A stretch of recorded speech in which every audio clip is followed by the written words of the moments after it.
இங்கே இந்த பொண்ணு படிச்சுக்கிட்டு இருக்கா. அவங்க அப்பா அம்மா வேலைக்கு கிளம்புறாங்க. அப்போ அவங்க அம்மா வந்து சொல்கிறாங்க நீயும் கிளம்புன்னு. இல்லை அவள் படிக்கட்டும்னு சொல்லிட்டு அவங்க அப்பாவும் அவங்க அம்மாவும் வண்டியில் ஏறுறாங்க. அவங்க அம்மா இந்த பொண்ணுக்கு சிக்னல் காமிச்சிட்டு போயிடுறாங்க. இவங்க வந்து ஒரு கைலாங்கடை வச்சிருக்காங்க. பொருளெல்லாம் எடுத்து வச்சுட்டு இருக்கும் போது இந்த பொண்ணு அங்கே வந்து பொருளெல்லாம் எடுத்து வைக்கிறத பார்த்துட்டு அவங்க அப்பா திட்டுறாரு.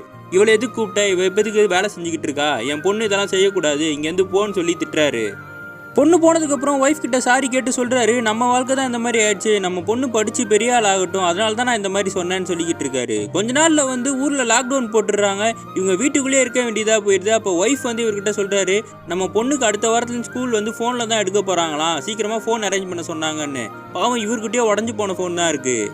இவர் பொண்ணு படிக்காமல் வீட்டில் இருக்கிறது இவருக்கு சுத்தமாக பிடிக்கல. ஒரு நாள் இவர் வெளியில் இருக்கும்போது ஸ்கூல் டீச்சரே கிளம்பி இவரை பார்க்க வந்துடுறாரு. உங்கள் பொண்ணு 2 நாளாக ஆன்லைன் கிளாஸே அட்டன் பண்ணலன்னு கேட்டால், என் ஃபோன் பிரச்சனையாக இருக்குது, நான் சீக்கிரமாக ரெடி பண்ணிவிட்டு அவளை வர வச்சிடுறேன்னு சொல்லிக்கிட்டு இருக்காரு.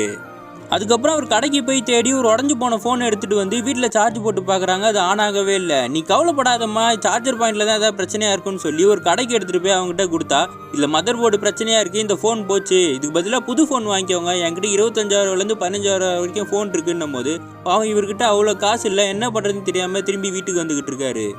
இவர் வீட்டுக்கு திரும்பி வந்தால் அந்த பொண்ணோட கிளாஸ் டீச்சரே வந்திருக்காரு. நீ சொல்லலாம் எனக்கு தெரியாமல் போயிடுமாப்பா, இந்த கிளாஸ்லேயே ரொம்ப நல்லா படிக்கிற பொண்ணு, அவளை நாங்கள் எப்படி விட்டுருவோம், அப்பா கிட்ட அதை நம்ம காட்டுமான்னு உடனே அந்த பொண்ணு புது ஃபோன் எடுத்து காட்டுறா. இதை பார்த்தவொன்னே அவர் கண்ணெல்லாம் கலங்கி போயிடுது. நல்லா படிக்கிற பசங்களுக்கு எப்படியா இருந்தாலும் ஒரு உதவி கண்டிப்பாக கிடைக்கும்.